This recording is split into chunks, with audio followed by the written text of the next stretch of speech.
Tape2, 1995. The survivor is Jane Borenstein, Borenstein,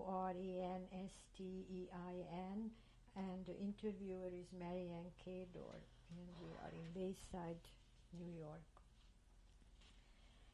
Mrs. Borenstein, you were talking about being taken to this Nazi commander's wife to make her dresses. Dresses, yeah. Okay, what kind of dresses did you make for her? To them, all the dresses to me were the same. They liked it, like dresses with the big collars, with the white collars. And she had 2 daughters then.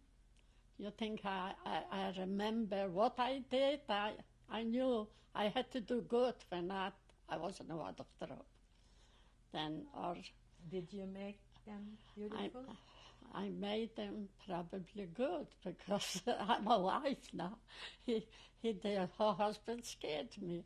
Then once I went for measurements, then I had to go out to her house for a feeding. And she was nice. I remember she gave it to me, a piece of bread to take home. So you actually made the dresses in your house? I made my house, yeah. And went to her? I went to her, yeah, and to fit, and then to give it back. And she gave me something, like a piece of bread. Or she told me, she said, when I walked into we were in a ghetto, were standing soldiers near the gate. When I walked out, I showed them that I have a pass to walk out. When I walked in, I supposed to show them what I have. Or when she gave me the bread, and I put it in between the bundle, and she told me, when somebody should catch me, I should never say that she gave it to me, that I got it from somebody in the street, because not even her husband supposed to know that she gave me bread, you know. Then she gave me a couple of times things. When I came near the gate, I remember I wore my open shoes. I was so scared to walk in. They shouldn't check my package. Then I stood for a while. I made believe I have sand in my shoes, and I took it easy. And when I showed them my pass, they let me through from the other side of the gate. My parents and my sisters, the whole family was standing and praying I should come back and I should be okay. When you went through the village, did you have to wear your star? Of course. And we weren't allowed to walk in the sidewalks. Even with the pass you could? I couldn't walk on the sidewalk. We were always able to walk just in the gardens, not in the sidewalk, and the roads. Did you see something in the town while you were walking? I saw German soldiers, I saw, I was scared to look at anybody, I was happy nobody stopped me. And how many times you had to make this trip back and forth? Oh, it took her life for weeks. She was holding me weeks and weeks, I had to do things for her. Then she had alteration and she had this, I had to do it. And you helped the family with the bread. Then after a while, this was 1940, and was bad in the ghetto. Was very bad, they gave us something there. Or we were still together in the ghetto, with my 2 brothers and my 3 sisters. And then they came to take out all the young boys.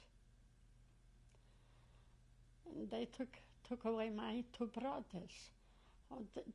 My older brother, he was all right. He wasn't so religious like the younger one. The younger one he lived for God, not for himself. Then I remember my parents begged the guy, and he was a Jewish guy. He said, take one, don't take both of them. Or he said, I have to take both of them just to count them because we need a certain amount to give to the Germans. We're going to bring them back, or they never brought them back. This man was from the Judenrat? From the Judenrat, yeah. And he said he needed people to be counted, and he never brought them back. They were gone forever. That was the last time you have seen That's them? the last time I saw them, yes. Then we knew, then they took all the men from the ghetto, all the young men from the ghetto, they took him away. Did they give you any explanation? Explanation? No explanation. Yeah, no explanation. They took him away. And what were the rumors? Then they took him to a Arbeit, or they did take him to a camp. They did take him. We did find out they took him to a camp. You found that out later? Later, yeah, they took him to a camp. Your father was still at home? My father was at home, because my parents, they were already like in the 50s, Then for them, they were old already. Mm-hmm. Then life went on, like this. Whatever we had to survive till 1941.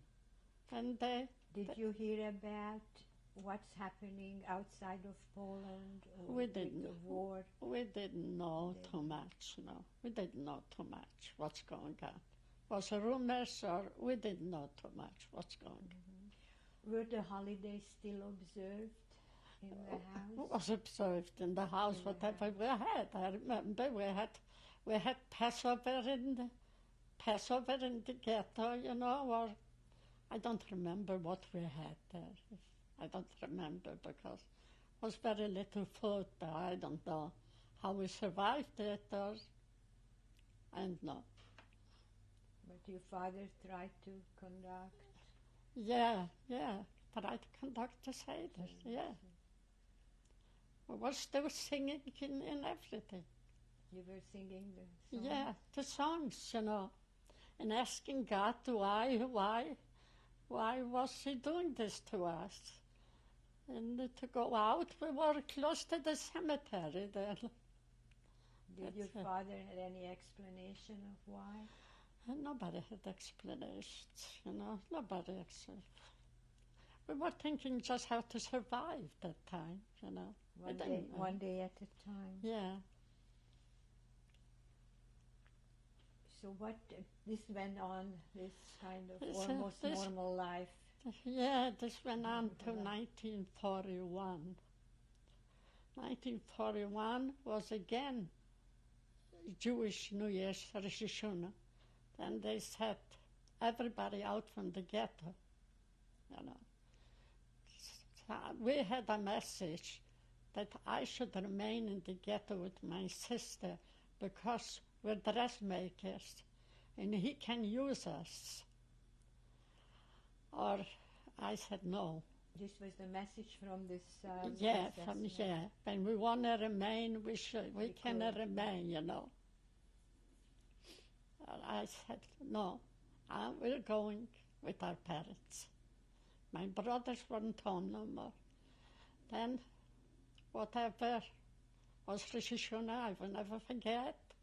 My father, everything, we had to put together the things, and they took us to some kind of train, something. I'm blacked out from it. And they took us to watch a ghetto. Watch. To watch? Yeah. You heard about watch a ghetto. LODZ. You mean the Lodz ghetto? Lodge ghetto. Yes. Lodge ghetto. LODZ. LODZ, yeah. I think so. I spelled it right. They took us there to this ghetto. And the whole town, everybody who was still in the ghetto? No, they couldn't take everybody because a lot of people are sick. The sick ones, they didn't want to bother. They closed up the ghetto later. They destroyed all the rest, whoever remained in the ghetto. Or they took us, and when we came towards the ghetto in 1941, over there was very bad. People were dying on the streets. Was hunger, was nothing. We had no place. They took us to a place near a cemetery too. It's outskirts of the town. And they put us, everybody, like in one room. I remember was like a big room with 4 families. We had a corner someplace in the room. And we were still the 4 sisters and my parents. We were together. And this was like, Rosh Hashanah was in September. Yes, I remember the Yom Kippur there then. That was in Lodz already? Watch the ghetto. When we came from the ghetto, my father had some money. Then he sewed it in to his coat. Some złotys, Polish, dollars, marks, złotys, and Polish was złotys. Polish money. Złotys. And he sewed it into his coat under the lining someplace. When somebody comes, nobody should find it. It's funny that I remember now the story. And he was afraid to keep it in the room. Then he had a niece there in the Wodzi ghetto. He had a niece. And he said to me, we're going to go to her, and I'm going to put this coat in her closet. Then we went to her. Terrible, they were sick. There was nothing there. And we were putting the clothes in her closet. And came out of Yom Kippur, my father said to me, I was like, I told you then. He said, you want to know something? Come on, we're going to go and take out a few złotys from there, and maybe we can get some cabbage or beets or something, because out of Yom Kippur we should be able to fast tomorrow. And I will never forget, because for the first time I saw my father crying. When we came there, and we walked over to the closet, the coat was there. There was nothing in it. The money was missing. No, they took it out. They were hungry and they figured we brought a coat, must be something in it. It was his niece, There was nothing in it. And we walked out, and my father cried. He said, how can we fast tomorrow? We're fasting today already too, then it doesn't matter, And that's how we lived there, or I wasn't there too long, because we came September. And November the 7th, 1941, they came in the middle of the night. They were looking to take out girls to work. And we were the 4 sisters. And again, was me. It bothered me, my wife.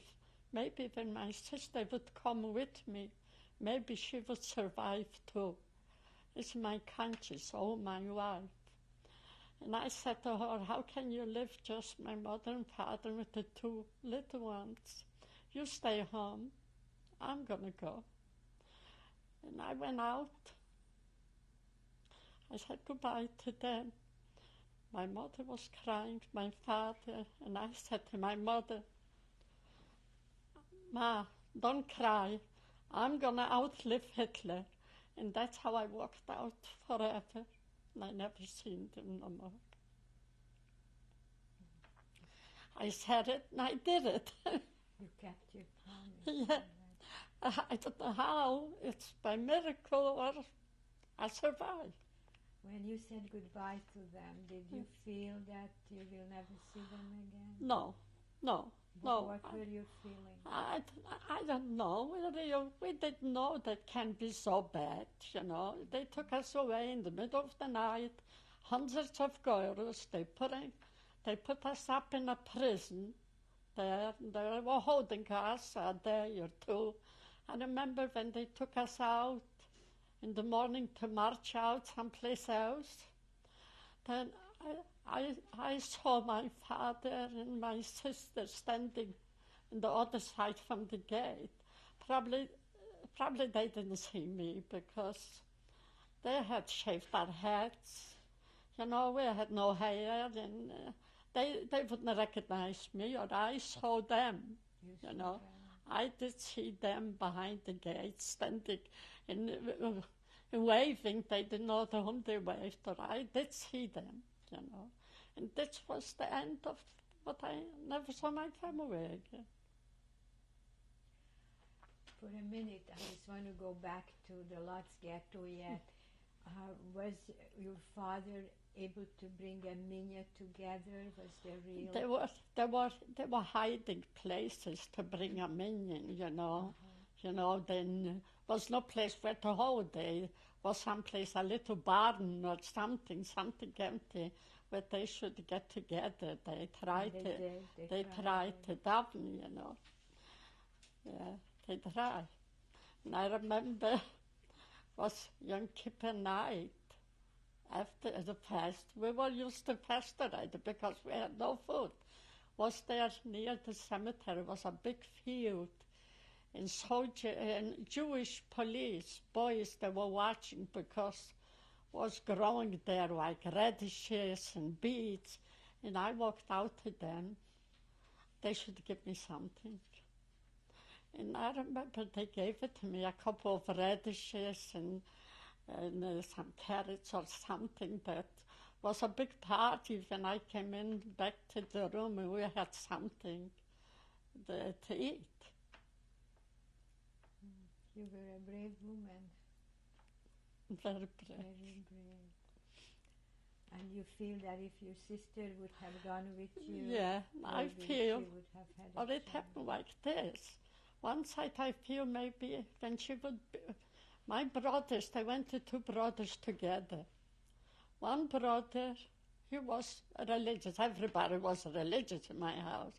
Or he wasn't Hasidic like the younger one. The younger one was with the pious and he wanted to be a rabbi too, like his older brother. When they went to camp together, he wouldn't eat the soup, what they gave them. That's what the boys would survive. They told me the story. Then the older brother gave him away the piece of bread, and he gave him the soup. Then he wouldn't eat the soups, what they gave to them. Then my older brother was strong too. Then they came in 1942. That's what they told me, the story. And they made a selection there in Posen. They were in Posen camp there. And they wanted to take the younger brother away. Then my older brother said, we came together, we're going to go together. My older brother, he could have survived. Or he went with him. He didn't want it. He said, they're taking you, I'm going too. Probably he knew that where they're taking him, and he didn't want to live neither. Who told you this story? The story from the boys, what they were together with my brothers, what survived. So they died in Polsen? They took him away, Polsen. Yeah. How do you spell Polsen? Poznan, I know, Poznan something, Poznan. Poznan. Yeah, it was Poznan in Polish. And then when they took me to Posen, November the 7th, 1941. And they took me away from home. They were holding us for a while, like in a prison over 2 days. Then they sent us to another place. Then they took us to Posen. But you didn't know that your brothers were there at that No, time? I didn't know anything. We didn't know much where anybody was. And they took us there. They took us by open trains. They picked us up for days. We had a ride. I think we came to Posen was November the 12th in 1941. We went, hundreds of girls, we went out from the Warja Ghetto, to Posen, or they separate us. We were a group, 190 girls, when we came there to this camp where I was. It was 190 girls. They took us to a camp, to a place where was just 2 big barracks in 1 big room. The barracks, this was November, was very cold. The barracks were open, broken windows, they didn't care. Was bunks standing there. And we went right by numbers. My number was 35 that time. I was counted 35. Was 1 room was supposed to go in 35 girls, and the rest supposed to go to the barracks. Then I said to myself, I'm lucky. I'm going to be to go into this closed room. But I wasn't so lucky, because they picked girls to go to work to the kitchen. And the girls, what they supposed to work, they supposed to be in this room. And my number didn't reach the room. They sent me to the barracks.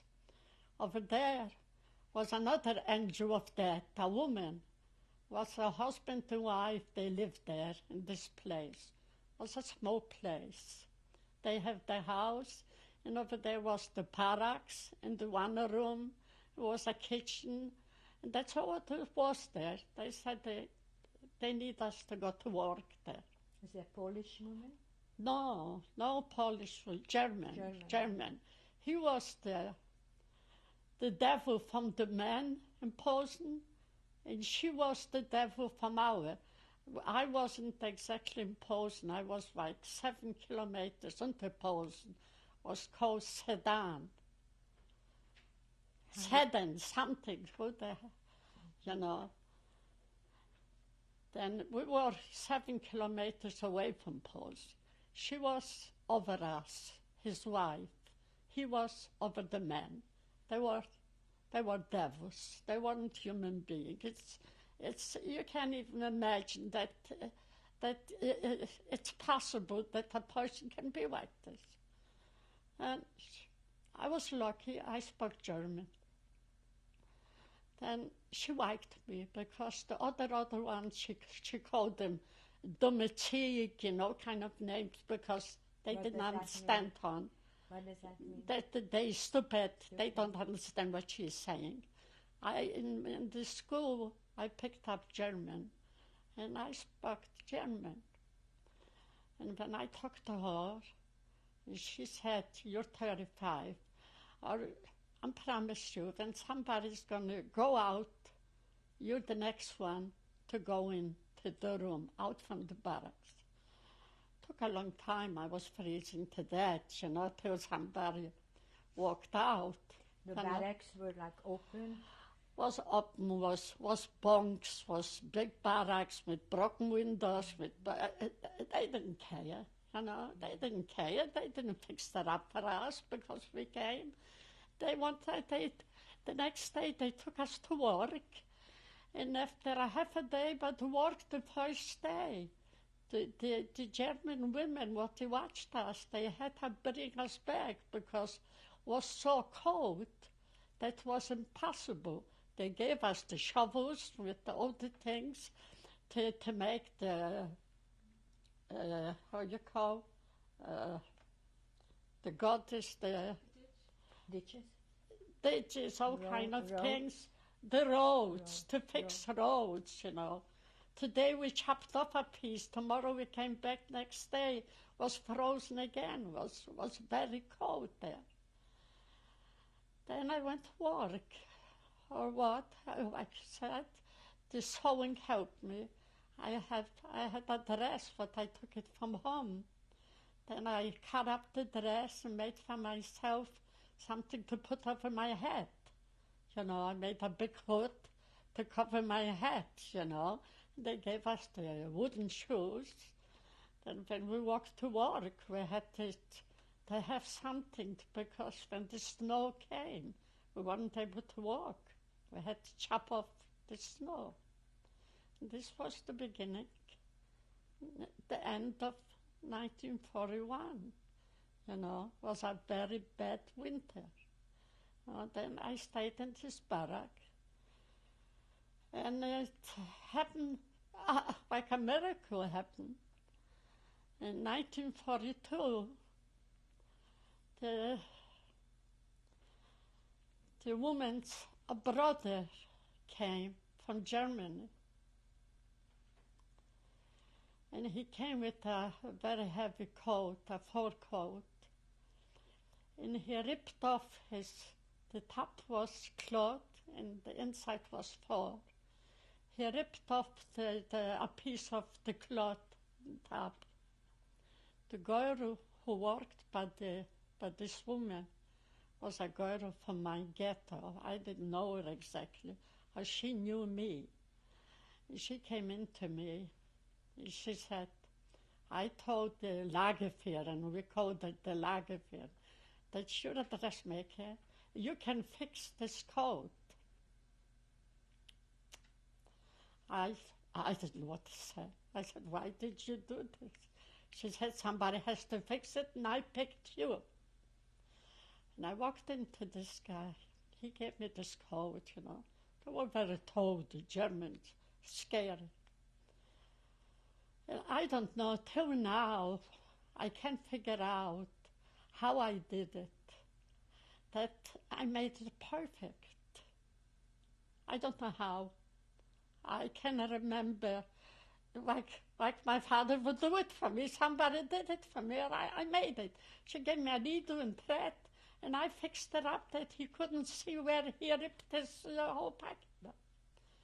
From that time on, things changed for me a little bit, because when I came into the kitchen, somebody for the ration for the soup, when she was standing there, she used to say, give her a little extra, because I got skinnier and I lost weight. And over there we had was a watchman in the daytime, was a watchman for the nighttime. The watchman in the daytime, he was good to me too. When a button came off from his coat or something, he came, I should sew it for him. When I came to the kitchen, he said, give her a little extra soup, because she was doing work for me.